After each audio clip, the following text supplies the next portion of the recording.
人们总是执着最初就喜欢的东西，比如我第一眼看见你的时候，所以深爱才会拼尽全力去守护。你一个大男人，怎么变得这样的啰嗦？若是喜欢他，他喜不喜欢你又何妨？你只需执着自己的本心就好。微臣从不知道端庄持重的惠嫔娘娘说起话来却如此厉害。原来生命中看似偶然的机缘，既是命中注定，却又是宿命使然，但结果却往往不尽人意。而事件的起源则是太后的一壶好酒，因为皇上错怪眉庄假孕争宠，所以他们的感情降到了冰点。而眉庄在体会到皇上的薄情后，却又不经意间对太医产生情愫。原来太后希望皇上和眉庄重归于好，怎料皇上一看见他那张苦瓜脸，居然毫不犹豫地离开了现场。只要有了这酒，太后就认定我会服侍你，我自己的感情呢？当眉庄在醉酒的状态呼唤太医时，单纯的奴婢还以为小主隐疾复发，于是宫女立刻请太医前来诊治。夜已沉默，心事向谁说？萍水相逢，你却给我那么多。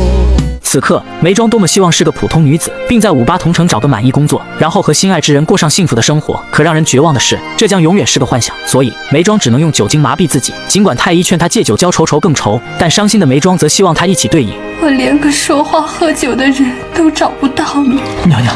就这样，两人在不知酒中有料的情况下，喝下太后赏赐的琼浆玉液。这酒真好啊，喝了以后身上就暖了，这身子暖了，也就不觉得冷了。曾经，眉庄最喜欢菊花的傲霜之态，而她的性格宁愿在瑟瑟的秋风里，也要独抱枝头做一个有气节的烈女子。然而命运却给她开了个国际玩笑，或许就是因为这样，她才感觉生活好累，以至于她一杯一杯的不知喝了多少杯。最终，他们两人在不知不觉中发生了不可描述的事。1个半月以后，眉庄突然感觉身体不适。然而结果却吓坏了太医，就是那天晚上，我的梦竟成真了。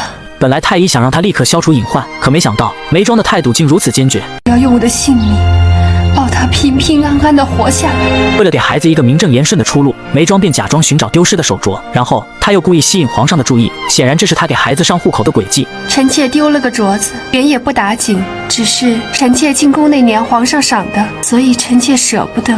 皇上自然听出了眉庄的心意，当然看破不说破，大家还是好朋友。于是傍晚，皇上用温柔写下了爱的赞歌。时光飞逝，转眼过去1个月。这天，皇宫举办中秋家宴，皇上让所有未怀孕的嫔妃喝酒，而眉庄趁机表示自己有了身孕。宫里的菊花早就开了，起先还担心是妖异之兆，如今看来原是主大喜的。甄嬛和眉庄有孕，可谓双喜临门。皇上激动的差点要跳科目3庆祝，只是老四不知道，他非常适合做一个好大爷。如果皇上知道真相后会不会哭呢？然而眉庄和甄嬛同时怀孕的事，却让皇后的头疼又加重了几许。就在皇后抓狂的时候，没想到静妃给她带来一个扳倒甄嬛的机会。熹妃身边的人就是后宫的人，本宫就不可以坐视不理。